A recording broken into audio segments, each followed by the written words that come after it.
കാണിക്കാൻ പോകുന്നത് കുസ്ക റൈസ് എന്ന് പറഞ്ഞ പ്ലെയിൻ ബിരിയാണിയാണ്. ഇത് വളരെ പെട്ടെന്ന് തന്നെ നമുക്ക് ഉണ്ടാക്കാൻ കഴിയും. അപ്പം പെട്ടെന്ന് തന്നെ വീഡിയോയിലോട്ട് പോവാം.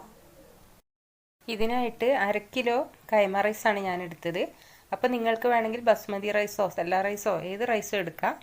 അപ്പോൾ ഇതിനി നന്നായി കഴുകി ഊറ്റി വെക്കാം. എന്നിട്ട് നമുക്ക് ചോറ് ഉണ്ടാക്കാനുള്ള പരിപാടി നോക്കാം. 1 ടേബിൾ സ്പൂൺ ഓയിൽ ഒഴിച്ചു കൊടുക്കാം. 1.5 ടേബിൾ സ്പൂണോളം ഗീ ഒഴിച്ചു കൊടുക്കുക. നെയ്യ് ഏത് നെയ്യായാലും കുഴപ്പമില്ല. എണ്ണ ചൂടാകുമ്പോൾ 2 ഏലക്ക, 2 ഗ്രാമ്പു, അതേപോലെ തന്നെ ചെറിയൊരു കഷ്ണം പട്ട, ഒരു വലിയൊരു ബേ ലീഫ്, ഇത്ര മാത്രം മതി ഇതിലോട്ട്. ഇനി 2 സവാളയാണ് ചേർക്കുന്നത്. ഒരു ഇടത്തര സവാളയാണ്. അപ്പോൾ ഇത് ചെറുതായി കട്ട് ചെയ്തത് ചേർത്ത് കൊടുക്കുക. നന്നായി മിക്സ് ചെയ്ത് കൊടുക്കുക. ഇത് നന്നായി ഇങ്ങോട്ട് വഴഞ്ഞു വരണം.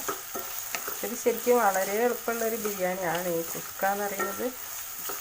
ഒരു ബുദ്ധിമുട്ടില്ല. നമുക്ക് കുട്ടികൾക്ക് ലഞ്ച് ബോക്സിലാണെങ്കിലും അതേപോലെ തന്നെ വീട്ടിലാണെങ്കിലൊക്കെ നമുക്ക് അധികം കറിയൊന്നുമില്ലെങ്കിൽ ഇതുണ്ടാക്കിയാൽ മതി. അപ്പോൾ ഉള്ളിയൊക്കെ വഴന്നു വന്നിട്ടുണ്ട്. അപ്പോൾ 2 തക്കാളി ഇട്ട് കൊടുക്കണേ. ഇത് വലിയൊരു തക്കാളിയാണ്, അതുകൊണ്ട് ഞാൻ ഒരെണ്ണം എടുത്തത്. അപ്പോൾ ചെറിയ തക്കാളിയാണ് 2 തക്കാളി എടുക്കുക. നന്നായി വഴറ്റി കൊടുക്കുക. അപ്പോൾ 2 പച്ചമുളക് എടുക്കണം. 2 പച്ചമുളക് എന്ന് പറഞ്ഞാൽ ഒരു പച്ചമുളകായാലും മതി. ഇതിലങ്ങനെ എരിവൊന്നും ഇട്ടില്ല. അപ്പോൾ ഇത് ഇവിടെ കുറച്ച് എരിവ് വേണം, അതുകൊണ്ടാണ് 2 പച്ചമുളക്, അല്ലെങ്കിൽ ഒരു പച്ചമുളക് എടുക്കുക. പിന്നെ അതേപോലെ തന്നെ ഒരു ചെറിയൊരു പിടി പുതിന, അതുപോലെ തന്നെ മല്ലി, പിന്നെ ഒരു ചെറിയൊരു കഷ്ണം പിന്നെ ഇഞ്ചി, അതേപോലെ തന്നെ 6-7 വെള്ളുള്ളി എടുത്തിട്ടുണ്ട്.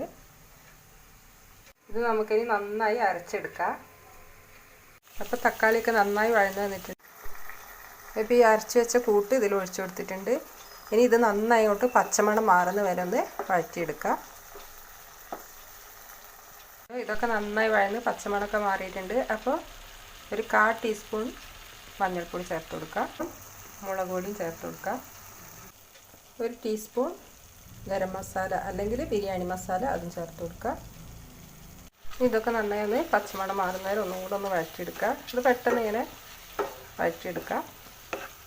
ഇതിപ്പോൾ നന്നായി വഴന്നു വന്നിട്ടുണ്ട്. പച്ചമണമൊക്കെ മാറി നല്ലൊരു മണമൊക്കെ വന്നിട്ടുണ്ട്. അപ്പോൾ നമുക്ക് അല്പം തൈര് ഒഴിച്ചു കൊടുക്കുക. 1 ടേബിൾ സ്പൂണോളം തൈര് ഒഴിച്ചു കൊടുക്കുക. അപ്പോൾ തൈരും ചേർത്തപ്പോൾ നന്നായി ഒന്ന് മിക്സ് ചെയ്തെടുത്തിട്ടുണ്ട്. ഇനി നമുക്ക് ഉപ്പ് ചേർത്തിട്ടില്ല ഇതുവരെ. അപ്പോൾ ചോറിലേക്കും കൂടി കണക്കായിട്ടുള്ള ഉപ്പ് ചേർത്ത് കൊടുക്കാം. അപ്പോൾ ഈ കഴുകി ഊറ്റി വെച്ച ഈ അരി 20 മിനിറ്റോളം ആയിട്ട് ഏകദേശം ഞാനിത് ഊറ്റി വെച്ചിട്ട് അപ്പോൾ ഇത് ചേർത്ത് കൊടുക്കാം. ഇത് നന്നായി ഒന്ന് മിക്സ് ചെയ്ത് കൊടുക്കാം. മസാലയൊക്കെ എല്ലാ വശത്തോട്ടേക്കും മിക്സ് ചെയ്ത് കൊടുക്കാം. എല്ലാ വശത്തോട്ടും ഇപ്പോൾ മസാലയൊക്കെ മിക്സ് ചെയ്ത് കൊടുത്തിട്ടുണ്ട്. ഇനി 1 കപ്പിന് 2 കപ്പ് എന്ന തോതിലാണ് വെള്ളം ഒഴിച്ചു കൊടുക്കുന്നത്. ഒന്ന് മിക്സ് ചെയ്ത് കൊടുക്കാം. അപ്പോൾ ഇപ്പോൾ തിള വന്നിട്ടുണ്ട്. അപ്പോൾ നമുക്കൊന്ന് മൂടി വെച്ച് കൊടുക്കാം. അപ്പം നന്നായി തിളക്കട്ടെ. അപ്പോൾ നല്ലോണം തിളച്ചൊന്ന് വെള്ളം വറ്റി വരുമ്പോൾ മാത്രം ലോ ഫ്ലെയിമിലോട്ട് മാറ്റി കൊടുക്കുക. അപ്പോൾ ഇപ്പം വെള്ളമൊക്കെ വറ്റി വന്നിട്ടുണ്ട്. അപ്പോൾ ഇതൊന്ന് മിക്സ് ചെയ്ത് കൊടുത്തിട്ട് വേണം നമുക്ക് പിന്നെ മൂടി വെക്കാൻ. ലോ ഫ്ലെയിമിൽ ഇട്ട് കൊടുക്കുക 10 മിനിറ്റ്. അപ്പോൾ 10 മിനിറ്റ് കഴിഞ്ഞിട്ടുണ്ട്. ഇനി ഒന്ന് മൂടി തുറന്ന് നോക്കാം. നല്ലൊരു മണമൊക്കെ വരുന്നുണ്ട്. അപ്പോൾ ഇതിപ്പോൾ ചൂടോടായതുകൊണ്ടാണ് ഒട്ടി നിൽക്കുന്നത്. അപ്പോൾ കുറച്ച് തണുത്ത് കഴിയുമ്പോൾ ഇത് വിട്ട് വരും. അപ്പോൾ ഞാനിപ്പം കൈമ റൈസാണ് എടുത്തത്. അപ്പോൾ നിങ്ങൾക്ക് വേണമെങ്കിൽ ബസ്മതി റൈസോ സെല്ല റൈസോ ഏത് റൈസും എടുക്കാം.